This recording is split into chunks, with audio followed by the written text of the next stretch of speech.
Hello, everyone. Bryce Koon here with Swarm Talk on the Crowded Booth Network as we talk today about what could the Jackets be looking at in the transfer portal. Tune in to today's episode. Like, share, subscribe. Here we go. Pile in here and make yourself feel at home. The Crowded Booth is coming on.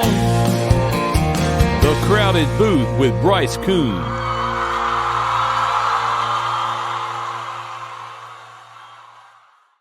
Is Thursday, May the 4th, 2023, as we talk Georgia Tech football and the transfer portal. Where are the Jackets going to go in the portal? The portal closed officially on Sunday. Now, there's a caveat.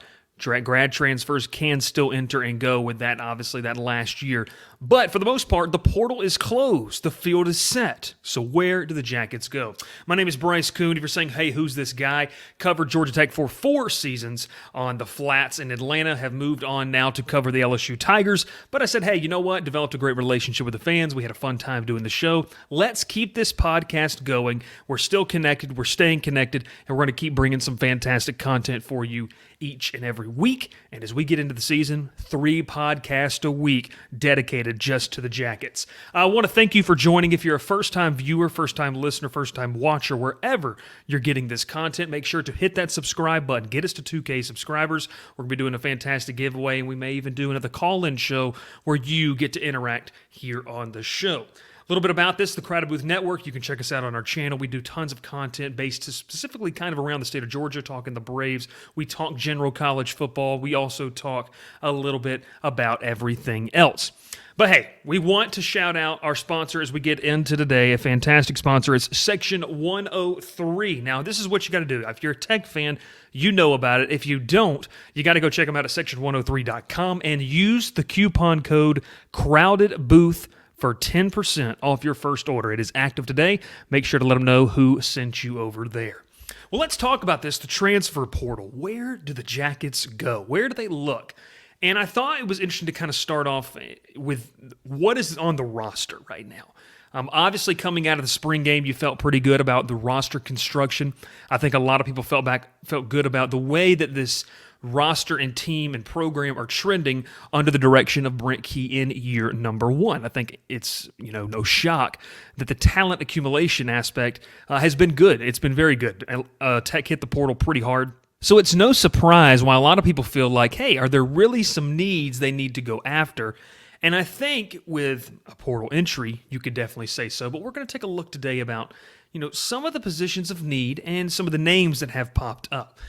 So let's get started right here. What are the positions of need on the Georgia Tech's roster? Where are they trying to go with this? I mean, now I want to preface all this with this. This is a list that was, talking with some people around the program. They felt like this is where they could go. This list could have changed at the time that we've gotten this, and I'm going to make one addition to that list. The first one was a wide receiver. We obviously know that Georgia Tech lost some of the receiver position, but they also gained some really good names in the receiver room as well. But are they looking to solidify that a little bit more? And there's some receivers on the market they could probably take a look at. Another position is where Georgia Tech really, suffered a big loss. The 2 starting linebackers left. They did obviously bring in a linebacker or 2 into this room. They also have some talented freshmen. But is there another guy that's out there that say, hey, we really want to get this guy on our roster? That's another position that apparently Georgia Tech is looking at. Another one is safety. And I thought this was interesting because was throwing around the Discord. Make sure you join the Discord. It's in the link down below. But I was throwing this around in the Discord about the safety position. And people said, well, the safety position, we got LaMiles Brooks, we got Clayton Powell-Lee. Yes, you definitely do. You also have Jalen King. But I think that when you see what happened to Georgia Tech's roster last year, and you thrust Clayton Powell-Lee into a starting position, and all, the praise to him for not only just taking the reins, but also playing very well, too, down the stretch for the Jackets. You don't really want that to happen again. It's really hard to catch lightning in a bottle twice, and so maybe trying to build some depth up at the safety position with some viable Power 5 talent. I think LaMiles Brooks is definitely capable of an All-ACC season. I think that he definitely should be in the conversation for a Jim Thorpe nominee at the very least. But when you also look at Clayton Powell-Lee, freshman year, played very well. What is he going to look like in year two? That's a lot of pressure on Powell Lee, a fantastic player. But behind them, obviously, you have Jalen King. You have some other names as well. But I think that what's going to be interesting to see is you don't want injuries, which are going to happen in this game, whether it's, God forbid, a season-ending one, or if it's just nicks and cuts there that cost you to miss series. You don't want the big drop-off that Georgia Tech has seen in years past. Now, they found fantastic depth last season at the safety position when King went down with his injury. In steps Clayton Powell Lee. You don't want that to happen again and be caught empty-handed. So I think just looking at the safety position, it's more of a depth thing. I think that they're really entrenched with the starters, and I don't think there's many people that would argue that point either. Last but certainly not least is the cornerback position. It feels like that, Georgia Tech, after the loss of several guys, they still have Spider Sims on one side, but what does that other side look like? And if we look at the depth chart for Georgia Tech, and I'm going to pull it up on my screen right here, you can pull it up, or if you know it by heart, which a lot of you do, we can take a look at this. If you look at the depth chart, I'm going to read this out to you. You've got Spider Sims. You also have, Kenan Johnson and Kenyatta Watson, two guys that I think, definitely challenging for playing time on this roster. At the nickel position, you've got KJ Wallace. But when you really kind of look at where the cornerback position needs to be, they lost a big piece to the portal with this, and I think that for Georgia Tech, you've got to find, once again, viable depth at the cornerback position. Look, it's losing Zamari Walton to Ole Miss. Obviously, people feel like NIL played into it, and whatever that situation might have been, it hurts to lose that. So Kenan Johnson, Kenyatta Watson are more than capable, but you would be rolling into a season, and let's don't forget about Amari Harvey as well, the transfer from Auburn 2 seasons ago. You've got 4 or 5 guys, but in today's day and age of offenses, you really, in my opinion, need 6 to 7 defensive backs that you would feel comfortable putting into the game. Listen, I know one thing that happened last year is, the starters played way too many snaps at the corner position. That was something that was a little concerning because you could see at times on the field, guys were, not that they were I don't want to say not giving the effort, but they were gassed towards the end of some games, and they needed viable options. Whether that was a decision not to put them in or they didn't feel like they had the people to do it with, that's up for debate. But I think what Georgia Tech wants to get into is they want to get into building the depth areas. And so I think the secondary is one where they feel good, decent. They feel really good about the safety position. But maybe at the cornerback position, they want to go with a different option and be able to rotate guys and find that competition for that other cornerback spot. You feel like Spider Sims, obviously the redshirt senior, is kind of entrenched at one of the positions, but Kenan Johnson, Kenyatta Watson the second, what do those two guys bring to the table when they play a full game? Kenan Johnson was used kind of as that third rotational DB. Kenyatta Watson would see some spot times, but very sparingly and kind of weirdly placed in there throughout the season. And then Amari Harvey, Harvey came in highly touted to Auburn out of the state of Florida as a recruit. I believe he was a 4-star recruit that headed to the Plains, entered the portal after 1 year, and no one really heard a lot around his name kind of entering the fall and anything like that. So, heading into 2023, as the portal is now closed, the market is set, what could they really be looking at? I think that's going to be something to kind of be interesting to monitor as we continue to go on. But let's recap it real quick. Wide receiver, linebacker, safety, cornerback. Now, this is a list that I was able to get from some folks close to the program. But then I want to add one, and it's kind of due to attrition. And Akilo Stone entering the portal last week, I think, opens up a real hole on the defensive line. You felt solid about what they had there, but where do they go from here? And I think there's some options, and we're going to talk about a couple names here in a second. But if Georgia Tech is going to shore up the middle of their defense, you've really got you're going to bring in 2 new linebackers no matter what. And whether they played a little bit last year elsewhere or they played a lot last year, or if they're new to the program, whatever the case is, the middle of your defense has to be really good. You feel good about it on the back end with Miles Brooks and Clayton Powell Lee. Zeke Biggers is really a nice piece on the inside, but you're wanting to see kind of one of those guys step up. And I felt like Akilo Stone was one of those we saw towards the end of the season, especially in that North Carolina game, who really took a step up not only in leadership, but in his ability to be a playmaker on the interior. And it's one thing we need to pay attention to.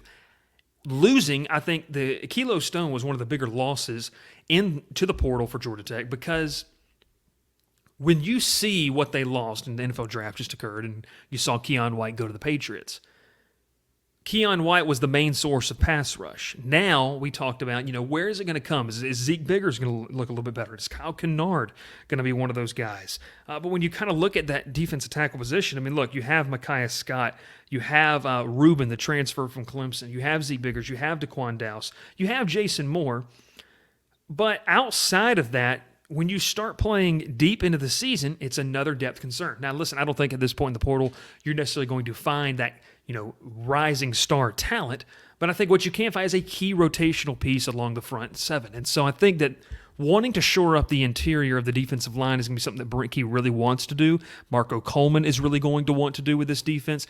And I think they're doing their due diligence, which takes us to topic number 2 of the day. And what are some of the options for Tech in the portal? Now, I've hinted at this on our Discord and has been validated by a couple of people around the program.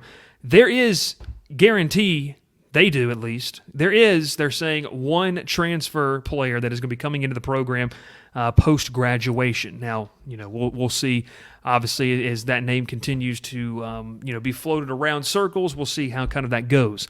But what other options are being looked at? And I wanted to go ahead and get one of the big ones out of the right way, and that is cornerback, former Crimson Tide cornerback, Traquan Fagans. And this is one of the beauties of it, still working for 24/7 Sports. You get to continue to kind of peruse some of the data that they have and some of the great articles. And some folks down at the Miami side of 24/7 Sports kind of went after this. And so this is their take of Fagans. Obviously listing that Georgia Tech and UCF hosted the former Hurricane commit out of high school last week. But it looks like some schools on the West Coast are starting to enter the mix for Fagans. Arizona, USC, and there are some programs fighting for visits. I will say this. We've already seen, and Tech fans, joked, and we saw what happened to a certain player in Athens that entered the portal 5 days later, or however long, the next weekend, schedules one visit to Southern California and goes there. USC really needs some defense. And if they can bring in a guy like Fagans and continue that, what we talked about, the talent accumulation process, Fagans is going to be a big piece for him. And I just don't necessarily see Georgia Tech beating out Southern Cal.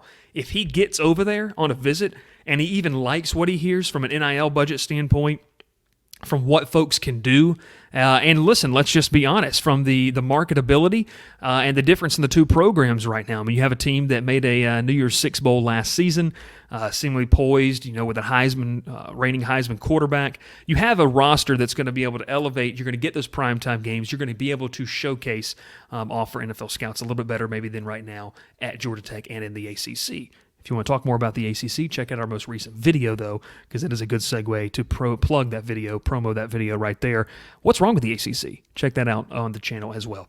But that's Traquan Fagans, and I think that when you see, if he does end up, and he goes to Southern California, USC, the Trojans, if he goes over there, and like I said, he likes it, it's going to be really hard to go against that. And it's not a knock on Georgia Tech. It's just, look, there's a lot of programs right now that if a player enters the portal, the fear of Lincoln Riley out west is out there, especially on the defensive side of the football with how, they have a very good offense. If they can play a little bit of defense, they're a national title contender. That's really the kind of what the national media kind of views USC, and I share that opinion. Look, it's an electric offense over there, but this is not a USC podcast. If he goes on a visit there and he likes it, it's going to be really hard for Georgia Tech to beat him out and get that. But keep an eye on it. You never know. Fagans, if he wants to stay in the Southeast, Georgia Tech definitely an option. UCF, like we talked about, as well. And I guess you have to watch Miami in this as well. Another name that's kind of come up around circles is Eddie Kelly, the defensive tackle from USF. And this fits right into what we were talking about with, shoring up the defensive front and the front seven. And I think with a guy like Kelly, let's get the measurements on him right here. But with a guy like Kelly, look, this is a guy that in high school primarily played tight end, 6'4", around 270, 280. But here's where I sit with this, and this was his 24/7 prospect profile. I guarantee you he's probably a little bit bigger now.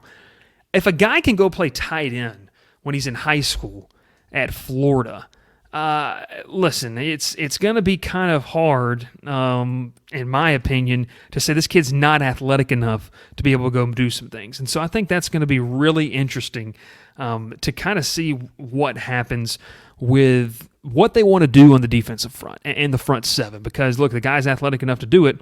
It'll be interesting to see. That's Eddie Kelly out of USF. Now, he is already scheduled to visit, I believe, to UCF. And he also, let's see right here, wanted to get this information. He plans to make a visit to Ole Miss. Now, this is currently as of April 23rd, a couple weeks ago. Kelly had made a plan to visit Ole Miss. He holds offers from Missouri Tech, Central Florida, UAB, Texas State, Troy, Jacksonville State, Liberty, Western Kentucky, and Marshall. He apparently is in communication with some other programs, Arkansas and Indiana as well. He's going to have 3 years of eligibility remaining. Now, I think that's really good. He played and started 7 games for South Florida, totaled 19 tackles and a fumble recovery. So I think it's one of those things where if you see, look, there's some options for Tech in the portal, and those are just 2. Obviously, I mentioned one that I think is going to commit. We're not going to name that one, but I do feel pretty good about that. You can check that out in the Discord as well if you'd like to kind of join the conversation as Tech fans.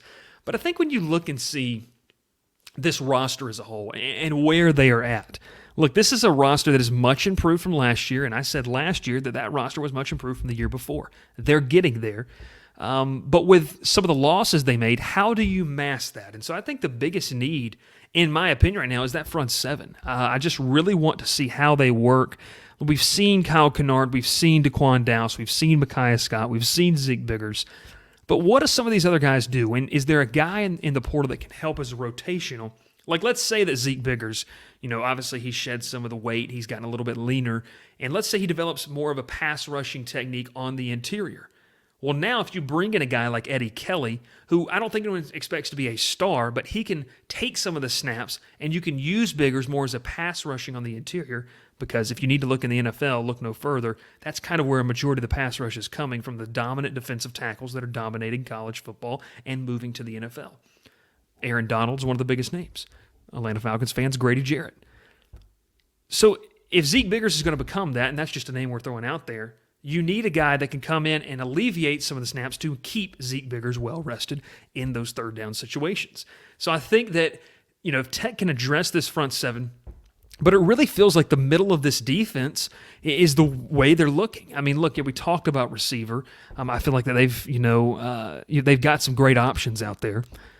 But what do we list? Safety, cornerback, linebacker, and then I added in defensive line. I really do believe that the defense can stand to add some players. I think that you see who they want to start on Saturdays. It's more about adding depth and where will they go from there. The portal closed on Sunday, obviously at midnight, and a little clarification for your fans. You don't necessarily, hey, what is all this about? Well, the portal closed. Grad transfers can still enter and leave. That's why we saw in college football fans Auburn quarterback TJ Finley enter the portal earlier this week after the portal closed. He's a grad transfer. After these guys graduate, they can then decide their transfer destination. So I think it's going to be really interesting to see how Georgia Tech makes this. How do they shape the roster as they get ready for summer and a whole nother recruiting class in 2024 that I think has the potential, especially if they can get some wins in the fall, to be a really fun class. My name is Bryce Koon. This has been Swarm Talk here on the Crowded Booth Media Network. Had to get the pronunciation there correct. But if you like the show, if you don't like the show, whatever you may do, let's get this video some likes, hit the like button, hit subscribe, get us to 2K subscribers, and make sure if you're listening on a podcast form, whether it's Spotify Premium or Apple Podcasts, make sure to let us know how you think about it on there as well. We will see you next time here on another episode of Swarm Talk. We'll be right back next week talking the Georgia Tech Yellow Jackets. Pile in here and make yourself feel at home. The crowded booth is coming on. The Crowded Booth with Bryce Koon.